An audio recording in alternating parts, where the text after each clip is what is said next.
pero hay, de acuerdo al contexto y a los aportes que tiene, es una mirada como para tener en cuenta, porque aporta un montón de cosas que después van a ser consideradas por distintos tipos de gestión, sobre todo en la actualidad.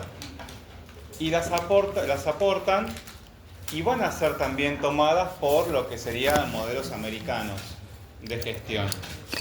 Acá salimos un poco de lo que es escuelas, sino más bien, digamos, determinados aportes que terminan dando, que hasta hoy incluso lo que es el management japonés, ellos mismos los replican dentro de sus empresas y sobre todo en sus plantas, ¿no?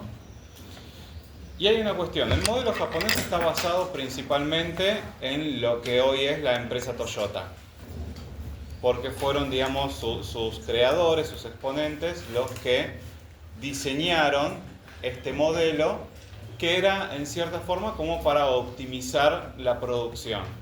Pero vamos a ir viendo de que se enfocan en diversas cosas que no son solamente relacionadas a lo que es la producción, sino que empiezan a tener algunas cuestiones en consideración, como es, por ejemplo, a la gente, ¿sí? Y algunas, digamos, partes que están por fuera de la organización. Ahora, ¿el modelo es un modelo abierto, como veníamos viendo? No, porque estudia solamente lo que sucede dentro de la organización. Y tampoco es informal, porque no estudia al comportamiento de la gente, pero las empieza a tener en cuenta, ¿sí? Entonces nosotros vamos a ver un poco cómo se contextualiza, en qué contexto sale el modelo del management japonés y cuáles van siendo los aportes y principalmente cuáles son las diferencias que hay con las otras escuelas y fundamentalmente con el Taylorismo, que sería, digamos, como la escuela clásica contra la que se presentan las principales diferencias que hay en el modelo. ¿Hasta ahí vamos? Ok. Esta es la presentación del Genivi, que es más linda, pero a mí me gusta más esta porque hay cosas como que es más fácil de interpretarlas y sigue un hilo que a mi criterio es más fácil de entender y de explicar sobre todo. Así que están las dos presentaciones, está esta y está la del Geniali en el campus para cuando la quieran ver. Hago esa aclaración por las dudas. Los conceptos son los mismos, pero bueno, vamos con esto. ¿Me escuchan todos bien? Frío, calor, prendo ventiladores, aire acondicionado, ¿qué quieren? ¿El aire en frío o en calor?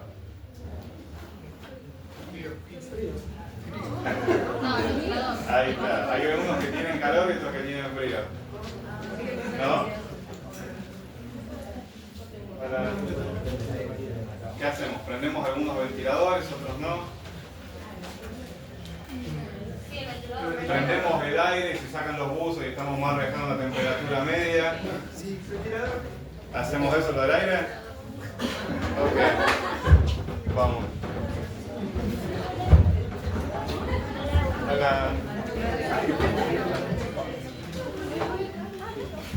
No, desde acá llega me muero.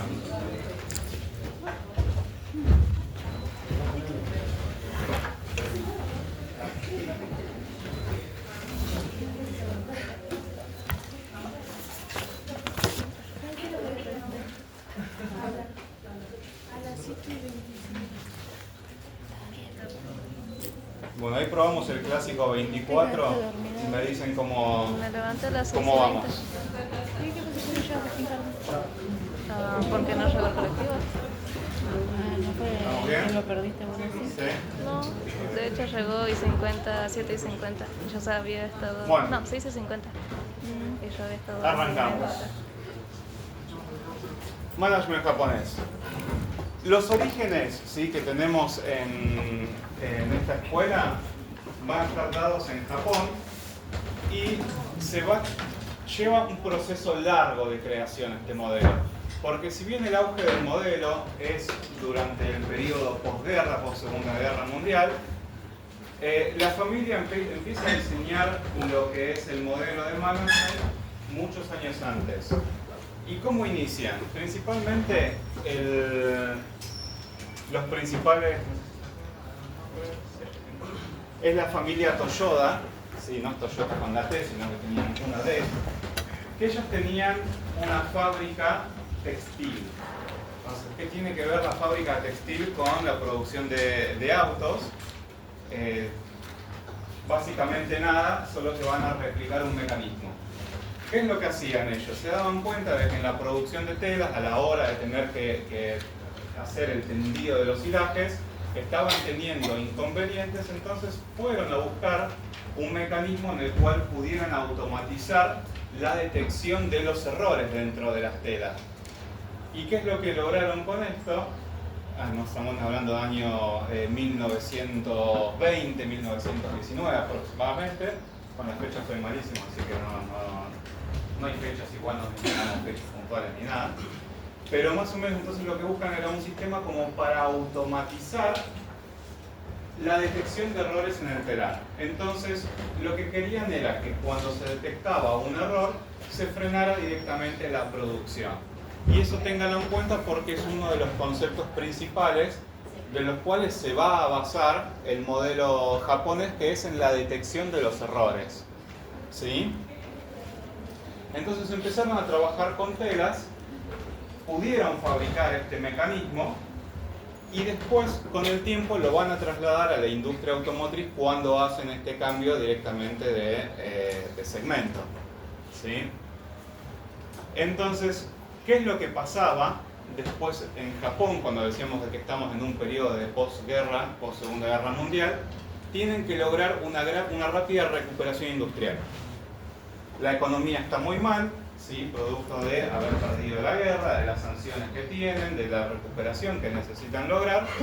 Entonces fue un contexto en el cual se pudo lograr el cambio de la industria textil a la automotriz y empezaron a trabajar de una manera muy rápida en esta recuperación de la economía. Más adelante se habla de una crisis mundial del petróleo, de los fuertes lazos culturales, digamos, como puntos de los ejes centrales. El modelo japonés, si bien tiene en cuenta que la cultura japonesa es muy particular y tiene un contexto cultural muy fuerte, que eso lo van a ir trasladando a lo largo de todo el modelo y son parte de los principios que van a estar manejando, que los vamos a ir viendo, ¿sí?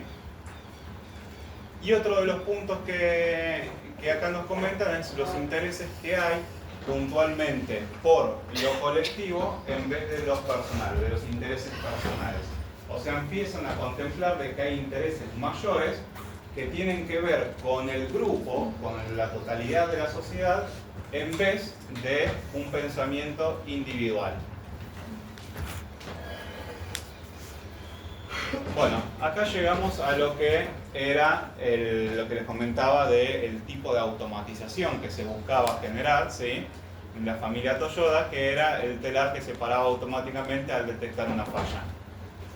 A partir de los años 30, acá estamos en época pre-guerra mundial, hacen este cambio y empiezan a fabricar camiones y automóviles. ¿Qué es lo que sucede? En un momento, este ingeniero, ¿sí? Que se llama Taichi Ono, lo que hace es, le piden de que viaje a Estados Unidos para intentar copiar lo que serían los modelos de producción. Entonces, cuando va a Estados Unidos, empieza a visitar las fábricas y empieza a copiar algunas cosas, las cuales las termina aportando y adopta o hace realmente lo que sería su propio modelo de producción, que lo vamos a presentar como el modelo de producción ajustada o just in time.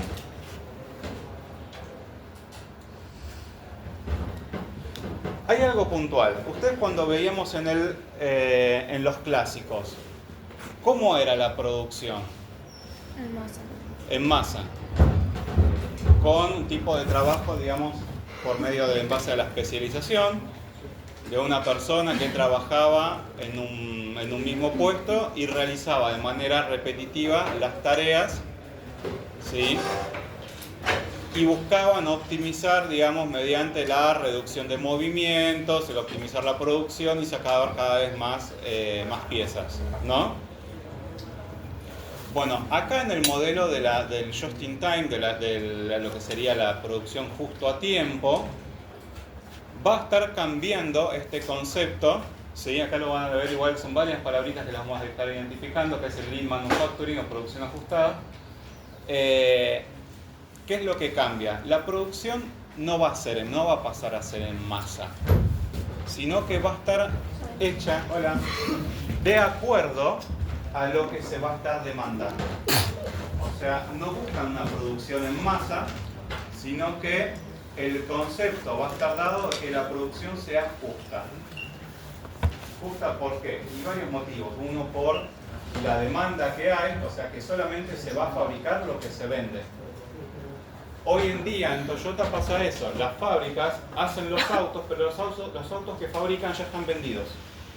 Entonces no tienen que esperar en un depósito a que se puedan vender. O se envían a las concesionarias para que se vendan. Ya están todas vendidas. ¿Qué es lo que ganan esto o cómo optimizan en esta cuestión? Directamente por lo que es la producción justa y la reducción de los costos de almacenamiento, de sobrestock. En cambio, en el otro modelo ajustaban, o digamos la forma que tenían de optimizar los costos era por las economías de escala. O sea, mientras más producían, lo que van a ver en algún momento de la carrera, se reducen los costos fijos. ¿Sí? O sea, en realidad los costos fijos se mantienen, se aprovechan mejor y se puede producir más. Solamente lo que cambian son los variables. Entonces, mientras más producen con una misma cantidad de costos, les terminan saliendo como más económicos los vehículos. En este caso, lo hacen al revés. Tienen muy poco stock, ajustan por la cantidad de gente, ya no estamos hablando de que van a trabajar en una línea de montaje como lo hacen en el modelo fordista. Acá van a estar trabajando con un concepto diferente, pero todo a su tiempo. Entonces, este modelo lo que les presenta es de que no solamente van a estar vendiendo o produciendo lo que ya vendieron, sino que les permite tener una producción más diversificada, ¿sí? Y que va a estar más adaptada también a los requisitos de los clientes. Recuerden de que en Ford era lo que decían, todo el mundo puede querer un auto siempre que sea negro, ¿no? Y era como, digamos, uno de los conceptos principales que tenían, porque uno, el negro, la pintura negra era la que se secaba más rápido. Después, por otro lado, tenían menos tiempo que estar cambiando, preparando diferentes pinturas, entonces podían vender, digamos, fabricar a mayor rapidez. Acá directamente no, como está ajustada la producción, lo van a poder variar de acuerdo a lo que se vaya solicitando directamente en el mercado. O sea, lo van pudiendo acompañar de acuerdo a lo que necesita la demanda.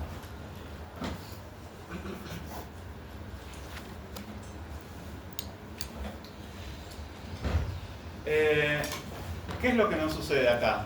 Dentro de lo que es la manufactura esbelta, el concepto que está, después lo vamos a ver en un gráfico, es que los trabajadores son multifuncionales.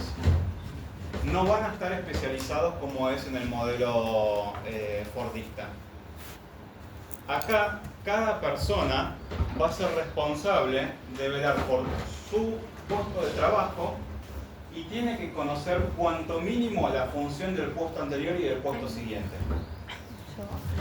Y va a ir variando las tareas, ya no se va a especializar en una sola, sino que, como vamos a ver, de que cambian también la ubicación y la forma en la cual se estructuran las plantas, hace varias tareas al mismo tiempo.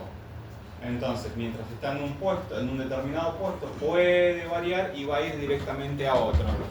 Y las plantas, si bien en el modelo fordista eran de manera lineal, acá en el concepto del management japonés pasan a tener una forma de U. Entonces, las personas que van a estar trabajando se van a mover para cualquiera de los tres lados. ¿Sí? Tienen un montón de cosas que les va a servir como a partir de lo que era el fordismo, de que, no sé, van a estar en un determinado puesto de trabajo y tienen que cumplir, digamos, con las funciones que tienen dentro de ese puesto. Sí, eso sigue exactamente igual. Lo que tienen es que empiezan a tener una visión un poco más amplia.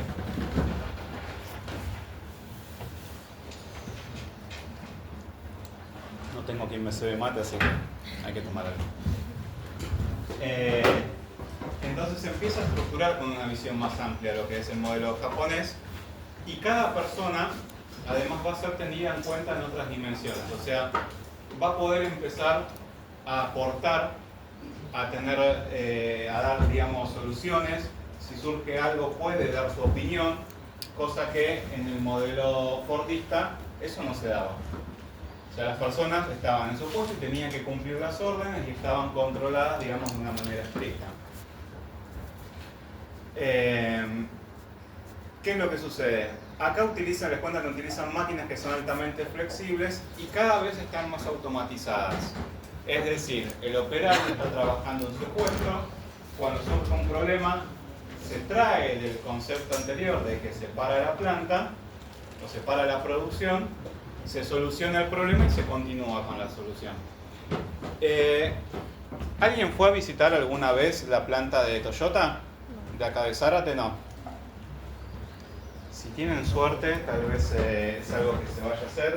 Yo cuando cursé, creo que en aquel momento, ahora creo que se llama Administración del Personal, que cambiaron el nombre, fuimos a ver la planta y a conocer un poco cómo era la cultura de la fábrica. Igual más allá de que tengo dos amigos que trabajan allá.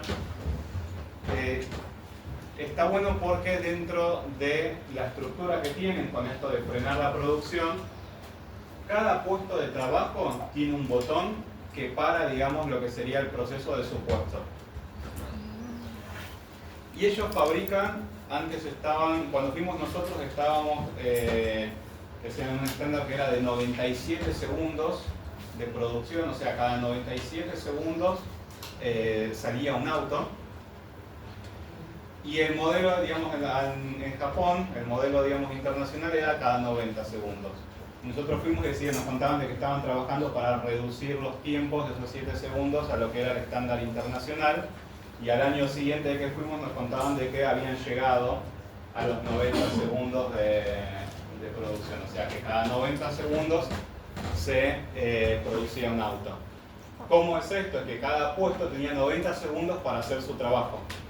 Entonces pasaban los 90 segundos y pasaban las piezas, digamos, como al puesto siguiente. Y contaban un poco cómo funcionaba esto de la detección de errores. El tema estaba en que si había un determinado problema, el operario que estaba en el puesto podía tocar el botón directamente, paraba solamente su puesto y tenía 30 segundos para poder resolver el problema. Si no lo llegaba a resolver, venía el digamos, líder de lo que es el sector e intentaban resolverlo juntos. Si no lo podían resolver, ahí sí volvían a tocar el botón y se paraba la producción de toda la planta. Pero les daban como un determinado tiempo para que lo resuelvan de manera individual en cada uno de los puestos de trabajo. Entonces, este mecanismo que inventaron por allá el año 1920 aproximadamente, que lo incorporaron, o sea, con el telar, que lo incorporaron al modelo de producción de automóviles, al día de hoy todavía es vigente, está más automatizado, pero mantienen el mismo concepto de parar, principalmente cuando se detecta un error. ¿Sí? Y en este modelo, yo no me acuerdo si lo vamos a ver más adelante, pero por lo adelanto ahora, una de las cuestiones es que las personas tienen que estar siempre preparadas para buscar cuál es el error. O sea, si surge un error, tienen que estar preparados para verlo y lo tienen que hacer visible el error. O sea, no se puede ocultar, no se puede frenar, no se pueden hacer los boludos, decir, che, no, acá no pasó nada porque si no la culpa es mía, la responsabilidad es mía, no. Sino que cada persona está entrenada para decir, ok, hay un error, hay que solucionarlo, lo hacemos visible y a partir de ahí se puede avanzar ¿en qué? En busca de la mejor calidad posible. ¿Sí? Bueno, entonces se habla de estos conceptos, que es el modelo Kaizen, que era el que habían creado y que habían traído un poco de Estados Unidos, ¿sí? En el cual la importancia de esto es de qué manera se mejora la producción. En el modelo americano, después pasa al revés, ¿no? Así como al principio Ono había ido a Estados Unidos como para ver cómo eran las plantas de producción allá y después creó su propio modelo. Con el paso del tiempo lo hicieron al revés. Los americanos fueron a Japón para estudiar cómo era el modelo japonés e intentarlo replicar en sus fábricas. Dentro de muchos intentos no lograban replicarlo. ¿Por qué? Porque el modelo está muy asociado a la cultura y a la búsqueda de la calidad que tiene la cultura. Entonces, más allá de que se intentaban copiar el modelo, digamos, de manera íntegra en Estados Unidos, no se llegaba a lograr. Después igual pudieron replicarlo a partir de una persona de Japón que los ayudó a trabajar en eso, entonces se pudo replicar en parte. Pero bueno, en Estados Unidos serían, digamos, el concepto de los círculos de calidad, la forma en la que utilizan lo que es el modelo Kaizen para Japón. ¿Sí? ¿Qué es lo que busca el modelo Kaizen? Mejorar en todos los procesos, pero en pasos pequeños, en cosas pequeñas. Entonces, ¿qué brinda? Más motivación, forma de manera continua, o sea, capacita de manera continua a cada uno de los operarios, cosa que en el modelo del toyotismo se pensaba en la formación por medio de la especialización, de estar realizando las tareas, digamos, de manera constante y uno va mejorando la forma en la cual puede llegar a trabajar. Acá se piensa en un plan de formación continuo para cada uno de los operarios. Entonces esto lo que logra es mejorar la productividad, ser más competitivos y por lo tanto llegar a ser más rentables. ¿Sí? Entonces cuando se habla del modelo Kaizen es de esto, digamos, de buscar directamente la mejora continua dentro de los procesos de calidad. Tienen una forma de que utilicen, digamos, como para comprender cuál es la causa puntual de un determinado problema, que es los 5 por qué. O sea, se empiezan a preguntar 5 veces por qué en base a un problema determinado. Son como una de las herramientas, ¿no? ¿Qué pasa? Entonces el por qué sería, bueno, se rompió, tenemos un problema con una pieza de la puerta del auto. Bueno, se preguntan ¿por qué tenemos el problema? Porque la fábrica, la máquina, cuando ensambla la pieza hace mucha presión y parte uno de los bulones.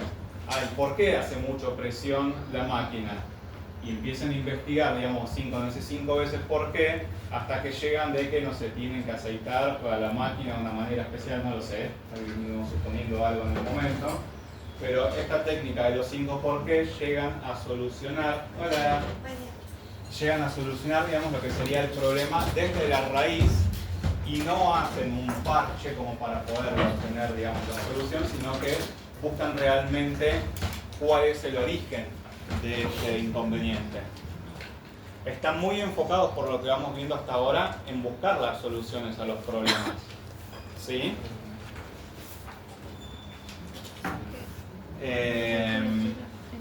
Bueno, acá está lo que les comentaba directamente. Plantean una capacitación continua a todo el personal.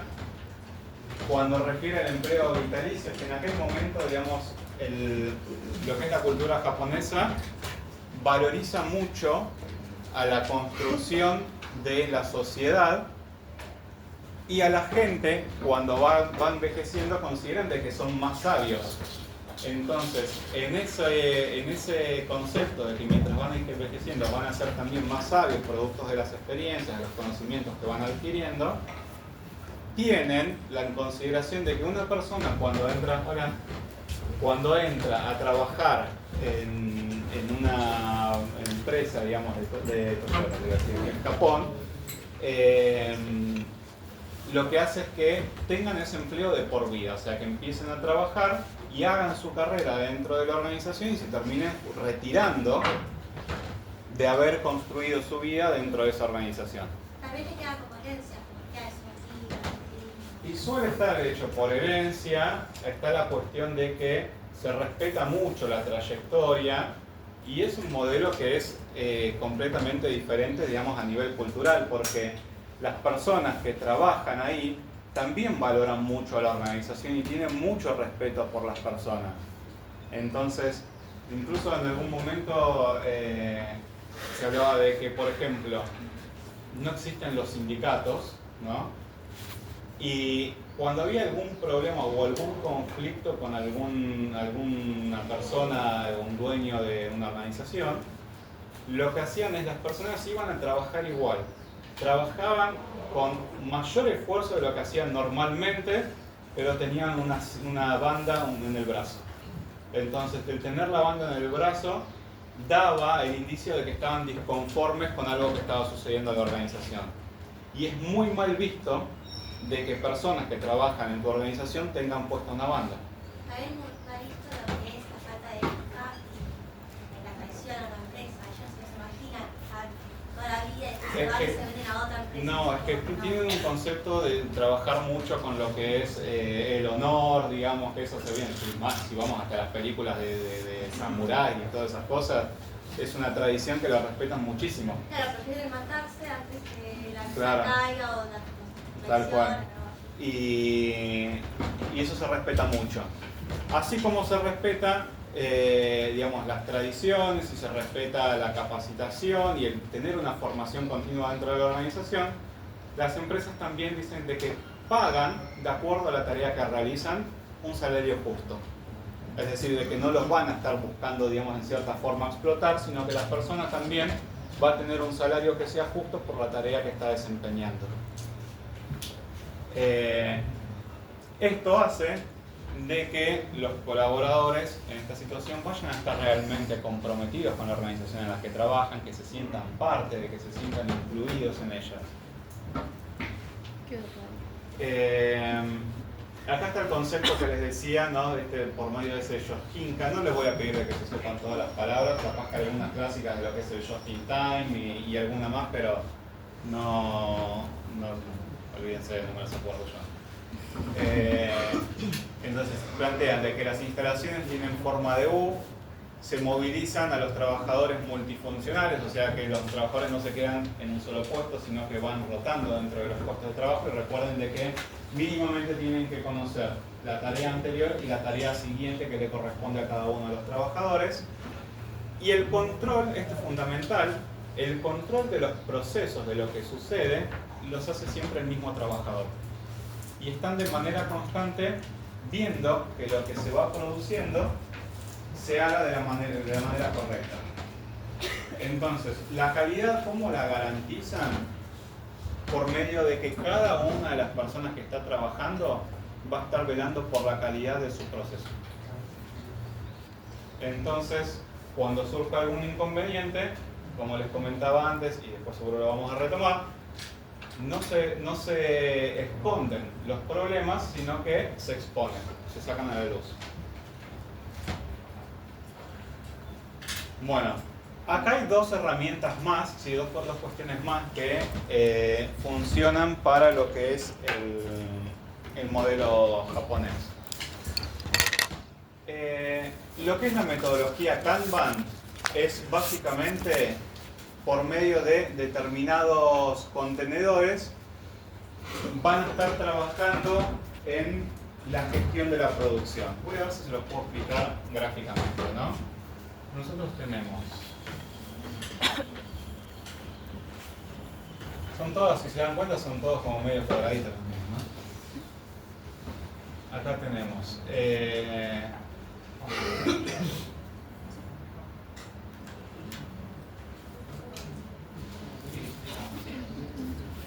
suponemos que acá dentro de estas cosas no es agua, sino que son piezas lo que tienen en su interior. Y la forma en la cual tienen de trabajar es por una metodología de pull. ¿Qué quiere decir una metodología de pull? Pull y push, sería jale o tire y empuje. La diferencia es que en el modelo fordista, la producción siempre estaba dada por ir de manera escalar en una línea de montaje, ¿sí? Y las piezas van pasando, ¿sí? Se van empujando a lo largo de la línea de montaje hasta la etapa final.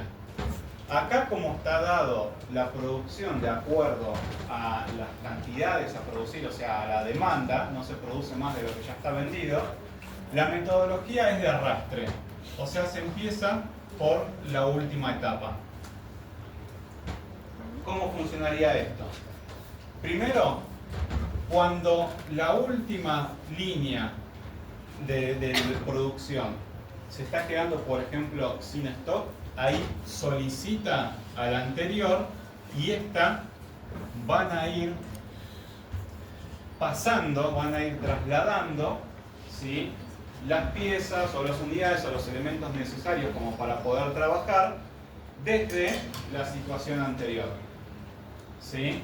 Este sería lo que es el modelo Kanban. Está puesto ahí, los implementan con tachos de colores, y esos tachos de colores cuando se vacían van a hacer de que se llenen de acuerdo al periodo anterior.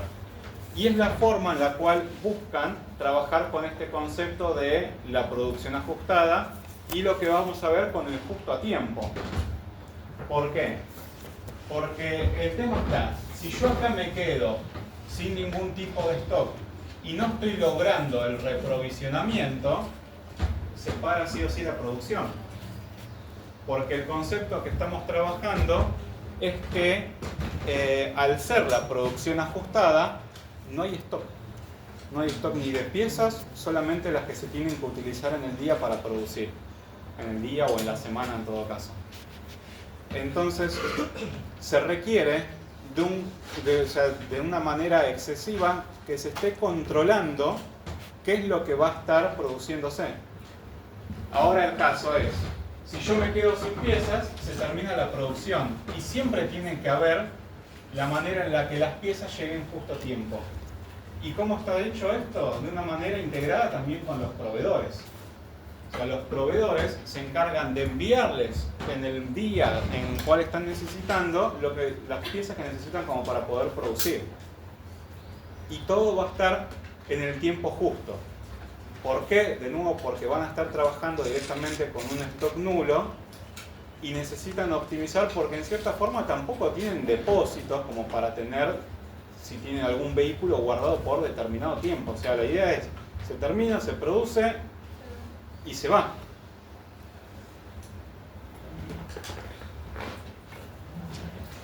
¿Vamos bien hasta acá? Voy muy rápido, quieren que vaya más lento.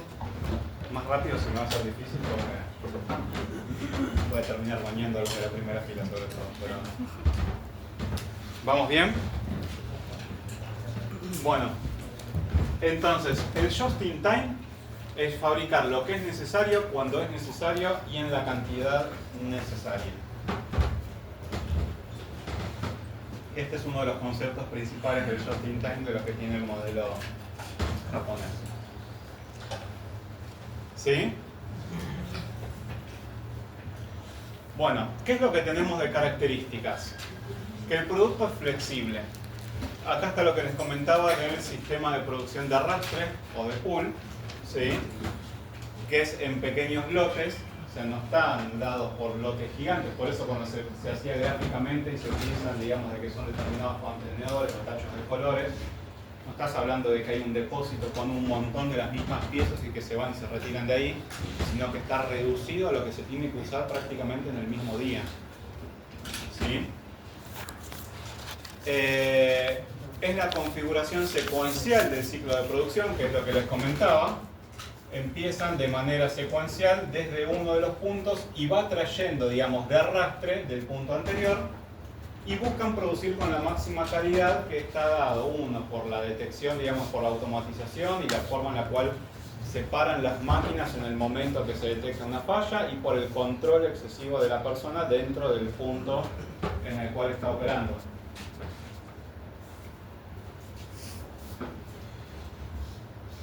Bueno, en consideración a manufacturas ventas es por la demanda del cliente, si el cliente es considerado como parte integral del proceso de producción y existe un elevado servicio al cliente y un alto nivel de retroalimentación al fabricante. Pasa hoy en día, De hecho, en Toyota, cuando se detecta, después de un determinado tiempo, de que hay algún problema con alguna tanda de producción o algo puntual, se llama un recall, por ejemplo, y los autos vuelven a fábrica, o en realidad vuelven a los talleres, y se les hace el mantenimiento que tienen que tener. Eso lo hacen de manera gratuita, incluso aunque los autos estén fuera de garantía. Porque lo que buscan es, una vez de que se haya detectado que hay algún inconveniente, es cubrirlo, que no tengan problemas a futuros y sobre todo que el cliente esté satisfecho y obtener el feedback directamente del cliente. Entonces es muy valioso los aportes que tiene el cliente y la integración que tienen dentro de todo el modelo. ¿Sí?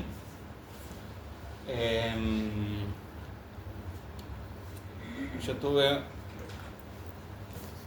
un Corolla hace unos años y me acuerdo que me habían llamado para, ya el auto era 2014, o sea, ya estaba pero completamente fuera de garantía, para hacerle un mantenimiento de la bolsa del airbag, de la bolsa de aire. Y yo digo, ¿cómo me ubicaron a mí, que fui como el tercer dueño del auto, para que vaya a hacerle el mantenimiento directamente a los talleres?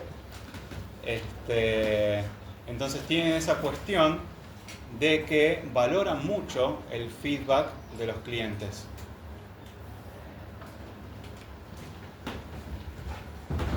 Bueno, acá está básicamente lo que sería, digamos, si quieren tomarlo, lo tienen directamente en el campus. Lo que serían, digamos, los principales conceptos que venan por el management japonés, ¿no? Que fuimos hablando principalmente de lo que es el just in time, el Jidoka, que es la automatización o la autoactivación de los procesos, la calidad total. Acá te hablan de palabras como Poka-yoke y eso, olvídense, no existe, no se fijen en esas palabras porque las van a enredar más. El tema es que consideran, tengan en cuenta cuál es la mentalidad que tienen, digamos, los japoneses a la hora de poder producir, ¿no? Y que principalmente, ¿qué es lo que buscan? Que no haya defectos en ningún momento dentro de la producción, y si surgen después, que se puedan solucionar, ¿sí? Y hablan de dos pilares, ¿no? En el primero, cuando es la fabricación mínima, que estamos hablando de lo que es la producción ajustada, solamente se va a fabricar lo que se requiere y está en base a ¿qué? A la participación que tienen los trabajadores dentro del proceso, pero sobre todo a la integración de los proveedores. Entonces acá hay una cuestión. Desde el otro lado veíamos de los clientes, que eran muy importantes, y los proveedores también como partes de la cadena. Entonces acá empezamos a ver de que el modelo contempla algunos factores que son externos a la organización, ¿sí? Que están por fuera, que están en el entorno. Ahora, no hace un análisis del entorno de manera completa. Entonces se podría pensar de que el management japonés tiene como una especie de mix entre sistema cerrado y sistema abierto.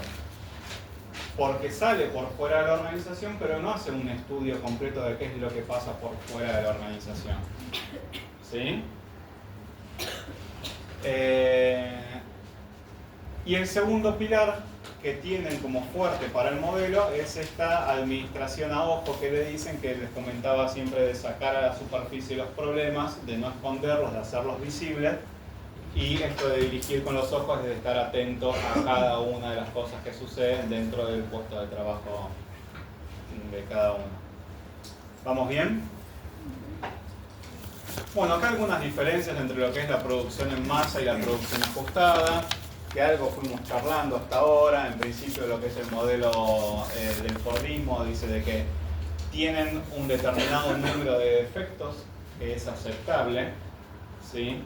En la producción, dentro de las 100 unidades que van saliendo, bueno, un 4% puede llegar a tener algún tipo de defecto. Después se ve qué es lo que se hace con ese 4% y de qué manera se va a resarcir a los compradores cuando se encontraran con un defecto. Al revés, en el modelo del toyotismo se busca de que no haya ningún tipo de defecto, ¿sí? ¿Vamos bien con el aire? Lo dejo así, apago, estamos todos... Me convencieron. Se plantea en el modelo fordista de un máximo de existencias aceptable, es decir, de que se va a mantener en stock muchos productos, ¿sí? Y se va a trabajar con una muy estrecha gama de productos que van a estar estandarizados. Recuerdan para el momento lo que eran los autos negros, digamos, siempre respetando un mismo estilo. En cambio, en el modelo de la producción ajustada, van a trabajar con 0 tipo de existencia, se va a diversificar la cantidad de productos, ¿sí? Y la reducción continua de costos va a estar dado por esto, por la optimización, por la calidad, por el estar velando por el no tener desperdicios, no tener defectos. Entonces eso hace de que también tengas menos costos, ¿sí? El tener menos productos guardados en stock hace de que también haya menos costos fijos también vinculados y buscan puntualmente lo que es la perfección.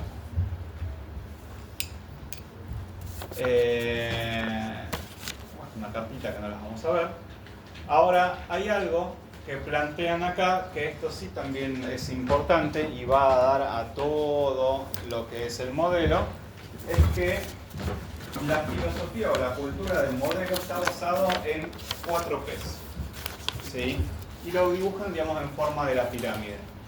En la base está la filosofía, después le siguen los procesos, después le sigue la gente y por último los problemas o la solución de los problemas, ¿sí? Y así como Fayol tuvo sus 14 principios de la administración, el modelo japonés también tiene 14 principios, ¿sí? Y esos 14 principios están vinculados dentro de cada una de las etapas de las 4P. Vamos a irlos viendo de nuevo, no es necesario de que se sepan cada uno de los principios. ¿Por qué? Pues básicamente todo lo que va construyendo con esto es un poco la cultura del modelo y de qué manera hacen para poderlo gestionar. Y se van a dar cuenta de que hay un montón de cosas que ya las fuimos hablando. ¿Vamos bien?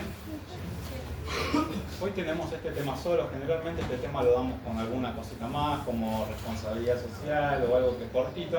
Entonces posiblemente hoy estemos 15 minutos de seguir antes, si les parece bien. Si no, lo alargo y los tiro un poco más. Eso depende de las ganas de ustedes. No. Estamos re bien.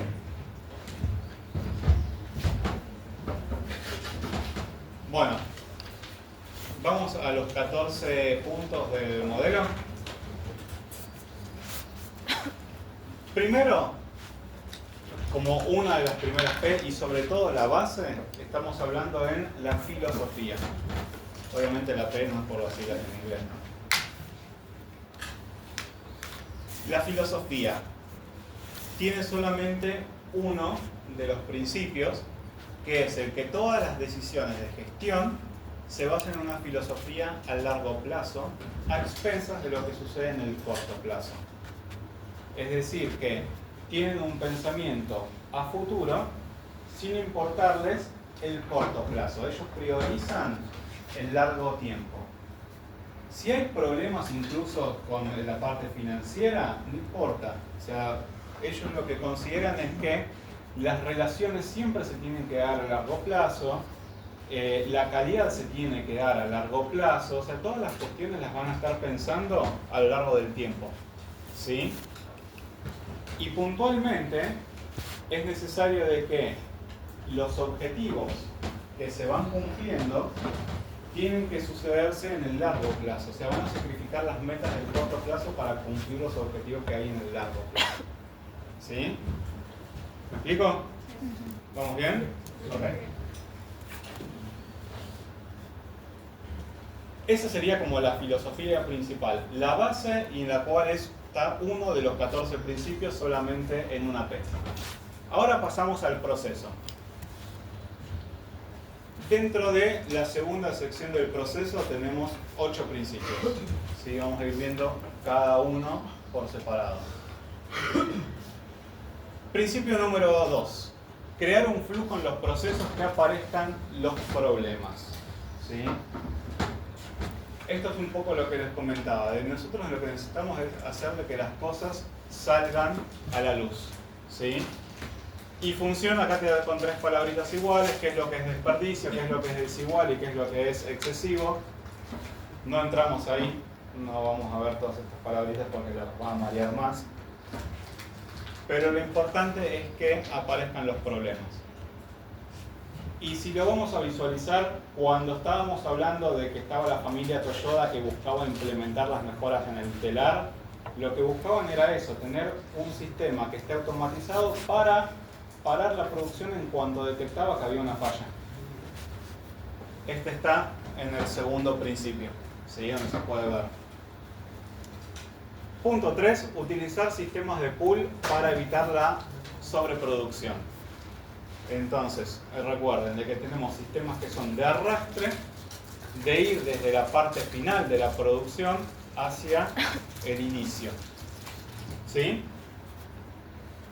Desde la parte final de la producción, de nuevo, desde la demanda, desde lo que está vendido, sabemos que tenemos que fabricar tanto, tenemos las piezas disponibles, se termina un proceso y se reabastece con el anterior. ¿Vamos bien? Bueno, acá hablan de otro punto que es el Heiyunka. No tiene que ser de nuevo la palabra. Igual está fácil, pero estamos. Es nivelar la carga de trabajo. ¿Qué es lo que basan? Bueno, igual está el gráfico este, por eso me acuerdo de cómo está. ¿Cómo se nivela la carga de trabajo? Por ejemplo, hay un determinado proceso que requiere de la utilización de toda la mañana y después hay 2 procesos más chicos que tienen menos tiempo de duración. Entonces, para evitar tener, por ejemplo, la planta encendida durante todo el día fabricando tal vez que la misma pieza que lleva mucho tiempo, se distribuye la producción de una manera tal en la cual se optimicen los recursos, se optimicen los tiempos de producción y no haya periodos digamos, muertos en el medio en el cual no se está trabajando. Sucedía, me acuerdo, había una fábrica que fuimos a ver para un trabajo que era fábrica de cerámicos y tenían acá en la Argentina, decían que era uno de los primeros hornos que era de más o menos, no se acuerdo si 100 metros, una cosa por el estilo, de fabricación de cerámica. Y el horno era con una banda, se ponían las cerámicas, se iban pasando y el horno llegaba como a los 600, no sé si 1600 grados, una cosa por el estilo, era una locura lo que es el calor del horno. Obviamente nadie entraba dentro del horno ese. Y pasaban las cosas enseguida, iban por la banda y salían en la otra punta, ya todos completamente cocinados. Estaba espectacular. Ahora tenían un problema, no podían pararlo, porque en cuanto se apagaba el horno, tardaba mucho tiempo en volver a tener la temperatura necesaria como para poder, claro. Entonces capaz que eran 1 o 2 días hasta que el horno tenía la temperatura necesaria y perdían un montón de tiempo de producción. ¿A qué es a lo que voy? No es el ideal algo de estas características, porque si vos no tenés una producción de que sea continua, vas a estar perdiendo un montón porque, 1, perdés tiempo entre prender y encender el horno, después 2, el horno está funcionando todo el tiempo, o sea, tenés muchísimos gastos de funcionamiento, y si las ventas no acompañan directamente eso, se está en problema. Acá lo que tenían en el modelo japonés es buscar una forma de optimizar los tiempos y los periodos en los cuales o no se está trabajando o hay capacidad ociosa y se aprovecha mucho eso. Entonces se buscan distribuir las tareas de una manera en la cual se optimicen los recursos. ¿Quedó claro? Se pueden ver incluso eso en conceptos básicos como, no sé, en una panadería. Si pensamos en la panadería, que ahora está bueno como para desayunar algo, los momentos en los que se está usando el horno, por ejemplo, mientras el horno está cocinando, la persona al mismo tiempo va a estar amasando o puede estar haciendo otra cosa que para el momento en el cual sale una tanda del horno puede estar poniendo la siguiente. Entonces es como que hay siempre una línea que está cubierta. Distinto es de que el horno está apagado y la persona está amasando, pone el horno, saca y después se puede hacer otra cosa y viene y vuelve a amasar y salen las cosas y el horno quedó vacío por media hora o una hora hasta que se vuelve hasta que vuelve a estar activo y se vuelve a estar cocinando. Entonces eso es un poco lo que en el punto anterior de optimizar los recursos y que siempre haya digamos, de una manera que esté distribuida y se pueda utilizar. Acá estamos, seguimos dentro del proceso, vamos al punto 5 que es el Jidoka, que es el parar cuando aparece un determinado problema. Fundamentalmente dicen que hay que detectar el problema, se detiene la producción, se corrige el problema y se investigan cuáles son las causas que llevaron a ese problema. La escala de los 5 por qué. La escala de los 5 por qué. La escala de los 5 por qué. Después hay otras herramientas que utilizan, no sé, acá está acá justo. Que esta investigación de causa, más allá de los 5 por qué, por ejemplo, utilizan lo que es el diagrama de Ishikawa.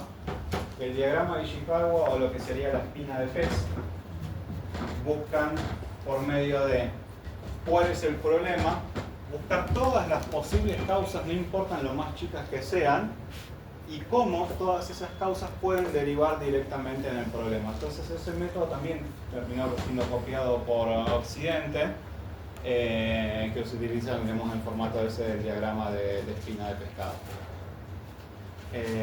Es una forma de intentar identificar o reducir a la mínima expresión cuáles son los problemas que hay.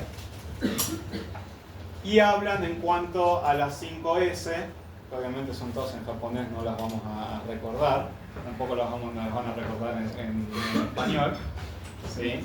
Que es la clasificación, la organización, la limpieza, el estandarizar los procesos y el seguir mejorando de manera continua.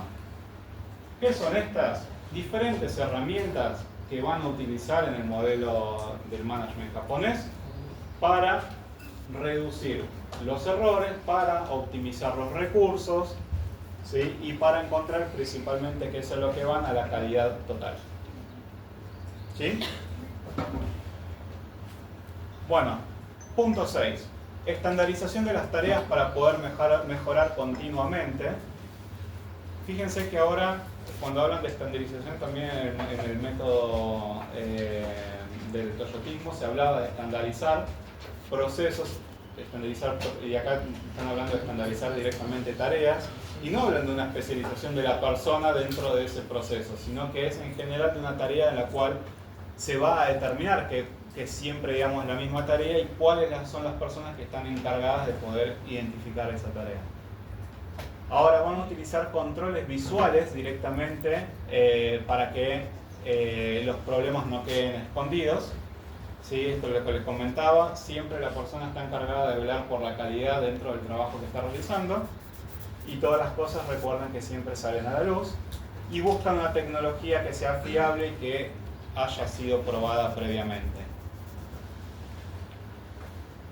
En fin, creo que de estos, como los más relevantes, van a pasar a ser los primeros 3, ¿no? Los que hacen más al concepto del management japonés.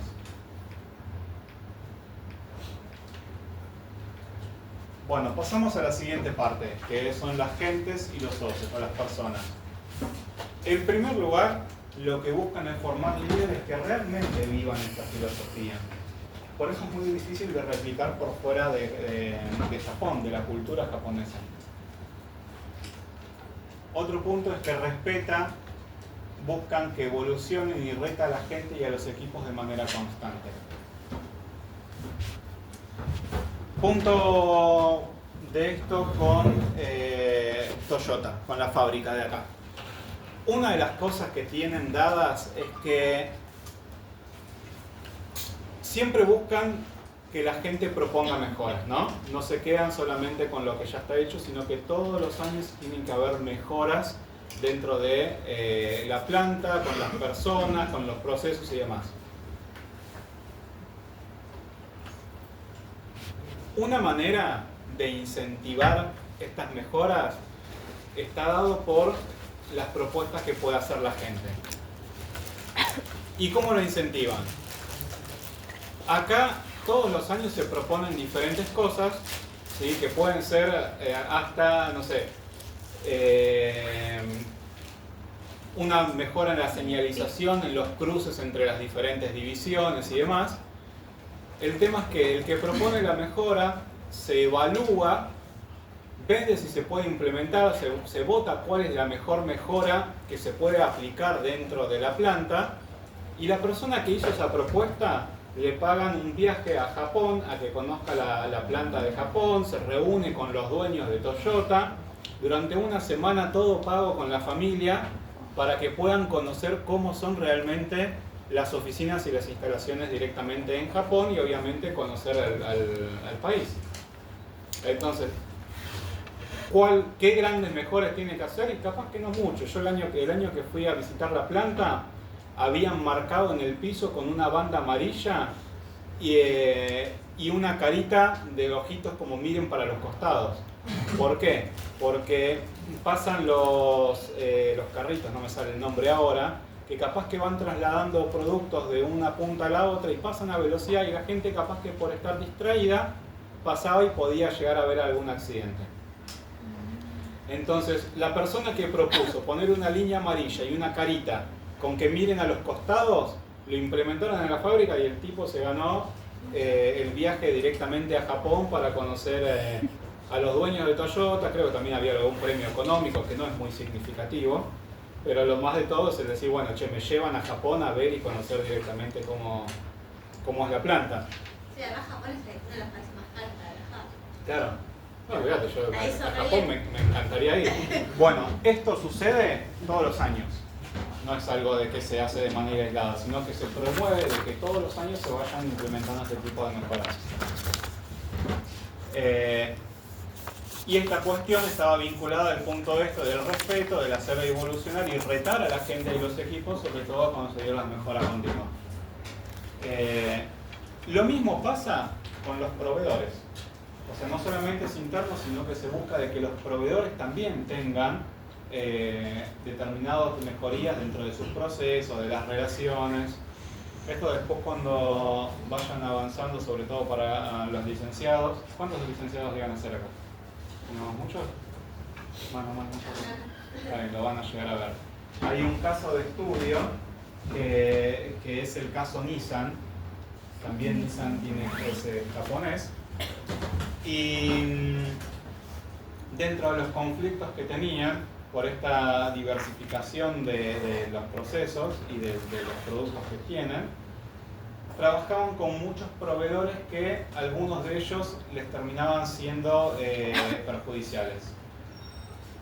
Y los tenían solamente por una cuestión de lo que es la afinidad y la cultura japonesa, y prácticamente no estaban generando valor.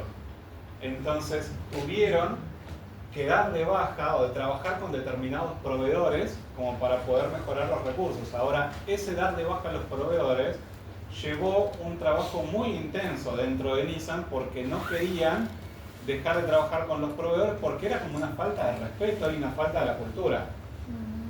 Entonces, por eso es tan importante el punto de hacer evolucionar y ayudar también a los proveedores.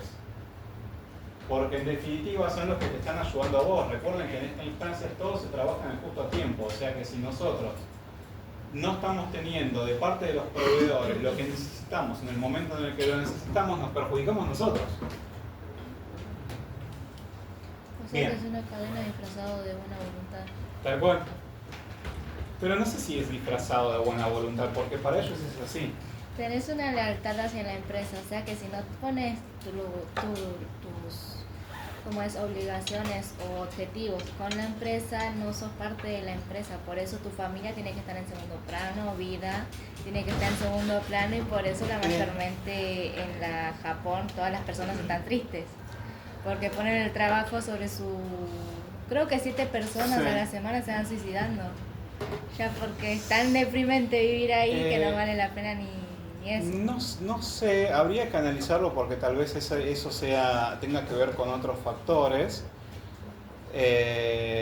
Puede ser de que esté vinculado a cómo la cultura japonesa se puede vincular con otras culturas, cómo se puede asociar y, no sé, lleva por fuera de tal vez lo que podemos comprender desde acá, desde la óptica de la materia. Pero es difícil entenderlo desde la cultura nuestra, desde la perspectiva nuestra.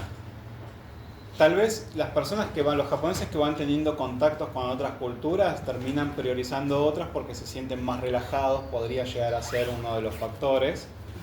El tema es entender cómo es el funcionamiento dentro de esta cultura o dentro de una empresa que tiene la cultura japonesa, ¿no? Es muy rígida. Sí, pero también manejan un montón de flexibilidad. O sea, es rígida para nosotros como pensamiento occidental o como pensamiento de argentinos. Para el japonés no lo consideran mayormente rígido.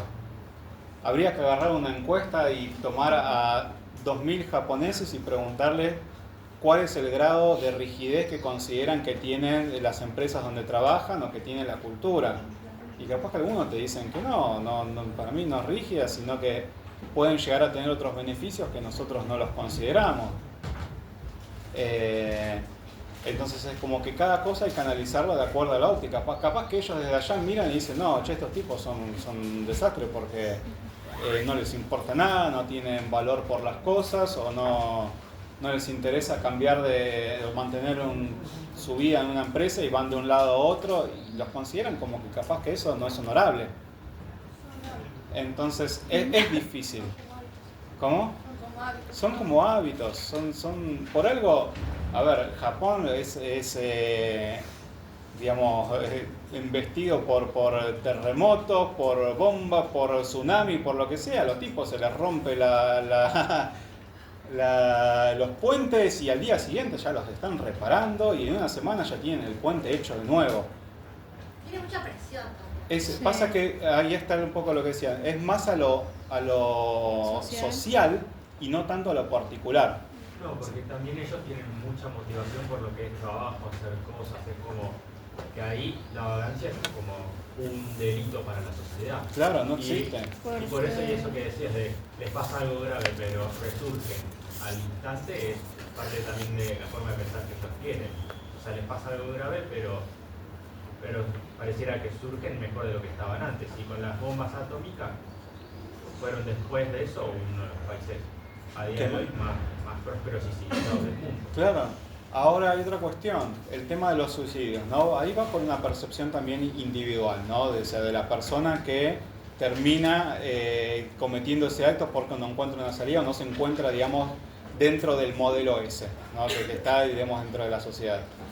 Ahora en el medio, el pensamiento de ellos, de nuevo, es algo social, es como de colmena, digamos. Todos tenemos que trabajar en conjunto porque lo que se prioriza es el bienestar social y no el individual. Ahora, a nivel individual y capaz que tenés estos eslabones que terminan generando un determinado problema, que no están, digamos, acordes. O sea, habría que tratarlo, obviamente que sí, porque cada persona es importante, entonces hay que revisar cuáles son los factores que hacen que las personas terminen llegando a eso. Incluso después, desde la pandemia, a nivel mundial, las tasas de suicidio vienen aumentando de una manera exponencial que es terrible. Es terrible y no está habiendo estudios que salgan de manera explícita a contarlo. Sí, incluso acá, en Sí, pero lo que pasa es que en Japón es uno de los países con mayor suicidio.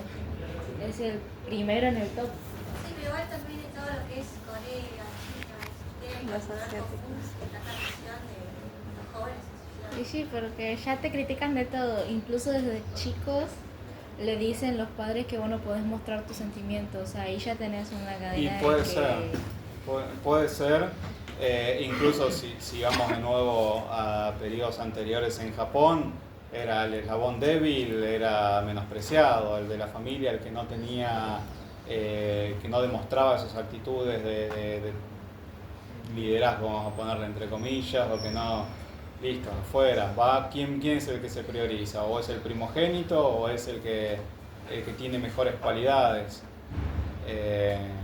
Pero bueno, nos estamos yendo completamente del punto. Pero sí, es verdad, a ver, desde ese lado puede llegar a haber un determinado conflicto. Ahora, por el otro, a nivel social y a nivel organizacional, la forma en la que tienen de trabajar es impecable.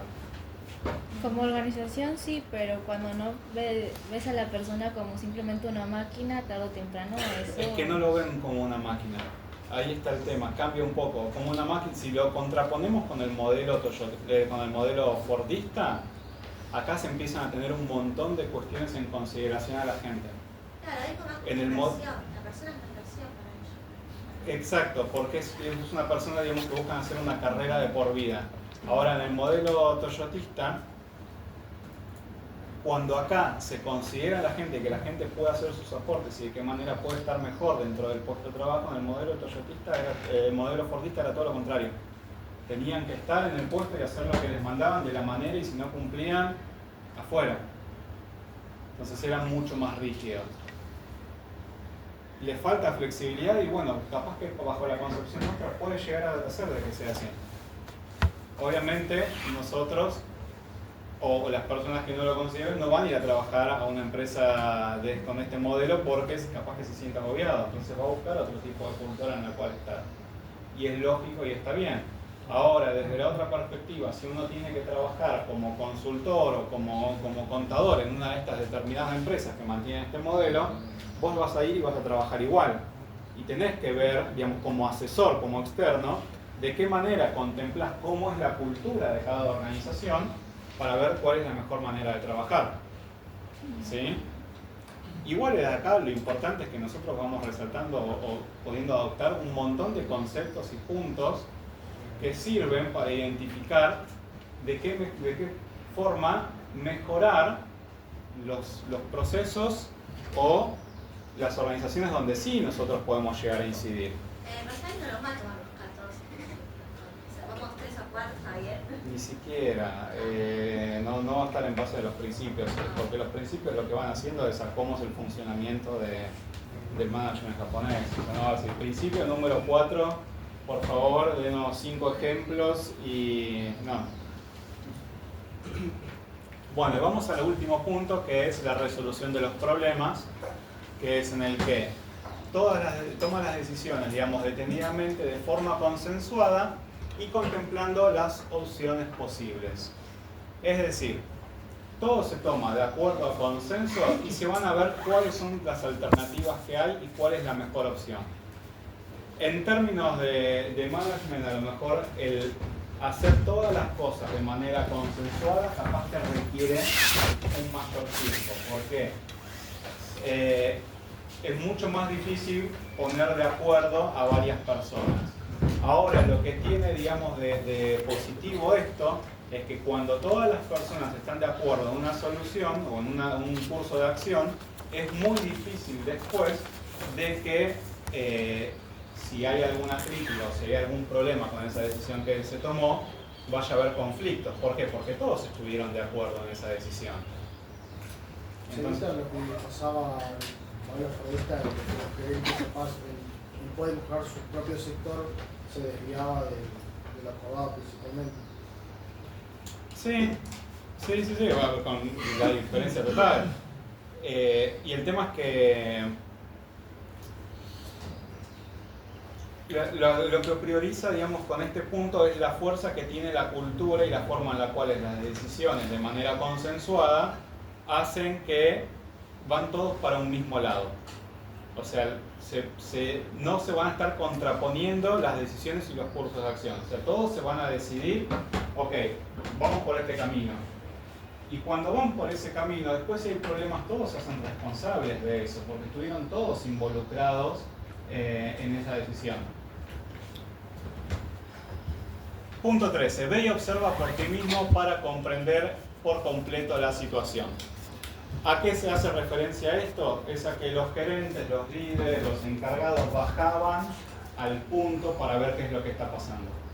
no lo dejaban como antes, que solamente había un supervisor que estaba con el látigo a las personas, trabajen, sino que realmente el responsable bajaba y se involucraba con las tareas y se involucraba directamente con las personas. Esto es un poco lo que les comentaba de que cuando paraban la planta acá en Toyota, en Zárate, tenían 30 segundos para poder resolver el problema, y si no, venía el líder también a ver si podía colaborar para resolver el problema dentro del tiempo estimado. Y el último punto es: conviértase en una organización que aprende mediante la reflexión constante y la mejora continua, que termina siendo como la culminación de todo este modelo japonés, que en cierta forma es que es lo que buscaba, la calidad continua y la mejora de los procesos, digamos, de manera constante. Resumen, esta casita que la van a tener con todos los temas principales de lo que es el modelo de management japonés, ¿sí? No la vamos a explicar ahora, pero bueno. Diferencias para dar como un cierre. Tenemos entre los clásicos y el modelo japonés. Por un lado, peguen un pantallazo, no van a sacar fotos. Peguen un pantallazo visual rápido de los temas ahí y vamos a intentar ubicarlos ahora en un gráfico. ¿Sí? De los clásicos: producción en masa, especialización de los trabajadores, división del trabajo, control del tiempo, de las tareas, de cada puesto, y se produce a través de líneas de montaje. Los japoneses buscan la calidad total de los productos, organizan a los trabajadores en grupos, produce a medida que se demandan sus productos, busca reducir el almacenamiento y busca la mejora continua. ¿Sí? Estamos. Una frase de regalo de los japoneses para que sean felices. ¿Sí? Ahora, no se vayan porque...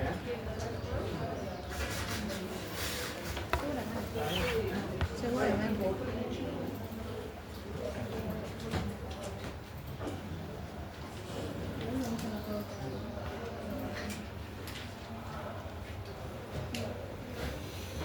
Comparación gráfica que no pudimos replicar, o sea, en tan baja calidad, no se encontró en alta calidad y muy difícil de volverlo a hacer, entre los dos modelos. ¿Qué pueden ver ahí? Descríbanme la imagen. Uno está en fila y los otros están en U. ¿Cómo? Uno está en Un fila. proceso lineal que el otro Uno está en por fila y los sector. otros están en U. Bien. ¿Qué más? Uno de los empleados piensan que tienen ahí la quinta hojita y los otros lo tienen tachada. Los otros no pueden aportar ideas. También la gran escala de la producción, que una parte está desordenada y la otra está, digamos, ordenada en colores. Bueno, en lo que son los colores, ¿a qué refiere? Diversidad. Los containers que tenían. No, en este caso no los containers. Fíjense de que ya sería como el producto terminado. ¿Eh? No, a la diversificación. Es decir, de que tenían productos que no eran estandarizados. Si ven desde este aspecto, solamente hay un tipo de producto. Hay cajitas que se caen, que se rompen, todo porque era uno de los conceptos que tenían. Podían llegar a tener desperdicios. O sea, en el modelo fordista es tolerado un determinado grado de desperdicios. ¿Sí? ¿Qué más? Parece como el modelo de toyotismo, en la parte de producción que están hablando, parece que se hubiese resolvido un problema. Hay como un pequeño diálogo. Para dos personas, sí. Para las dos personas. Claro. Hay grupos que se están ayudando. En este punto no está dentro del toyotismo, digamos, como prohibida la sociabilización. Es decir, de que hay relaciones en el medio, de que se puede conversar, de que se van trabajando sobre las tareas, sobre la resolución de los conflictos, o sea que permite, está dado también un poco por la movilidad dentro de los puestos, ¿no? Porque si se fijan, está el ojito en el centro y las flechitas para cada uno de los lados. O sea, las personas se pueden mover de una punta a la otra y van a estar mirando qué es lo que sucede en cada una de las etapas del proceso. Hace referencia puntualmente al control de la calidad de eso. ¿Sí? Arriba de todo el operario, en la U de arriba, ¿qué hace? Las 3 tareas. Hace múltiples tareas. No se especializa en uno solo. ¿Sí? Bueno, ¿qué más? También otro que están en el Fordismo están concentrados en una sola actividad y en el otro, por ejemplo, al ver todo en todos sus ejes, tienen ideas, por ejemplo, en la parte de la idea. Bien. ¿Qué sucede acá con el sistema? ¿Qué sistema era? Justo Justo a tiempo, just in time. ¿Y después qué sucedía con este mecanismo que les comentaba? Que eran con un sistema de tipo ¿qué? de que si se va acabando unas piezas se van reponiendo con otra. Exacto. Que mantenían un sistema, un mecanismo de tipo de arrastre, ¿sí? O tipo pull, en el cual recién cuando viene el operario o el trabajador y se lleva la caja, recién está saliendo del otro lado y llega justo en el momento para no estar generando, digamos, sobrestock. Y está siempre determinado por la última parte del proceso. O sea que hasta que la persona no fue y retiró el producto terminado en ese momento, no se reemplazó la unidad que estaba ahí, no se fueron acumulando.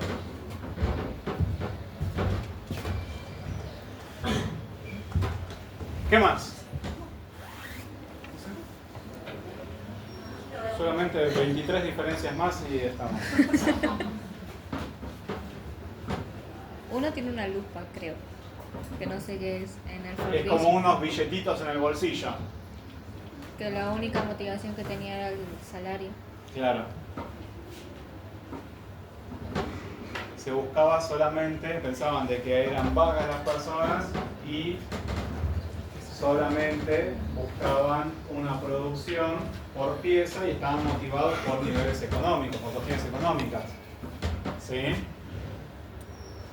En el otro está como señalizado que las piezas están listas en el toyotismo, con las luces verdes o las manos de alto.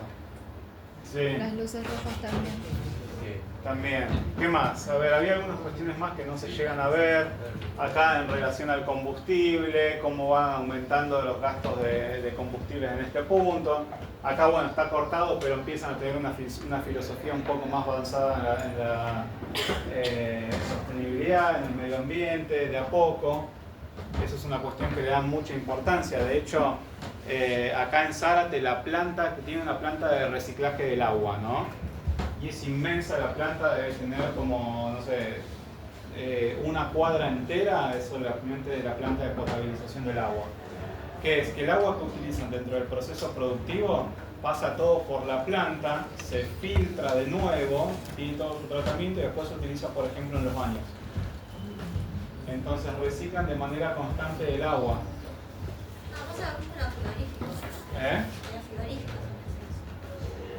No sé en cuáles. En los de mataderos tal vez no lo desconozco.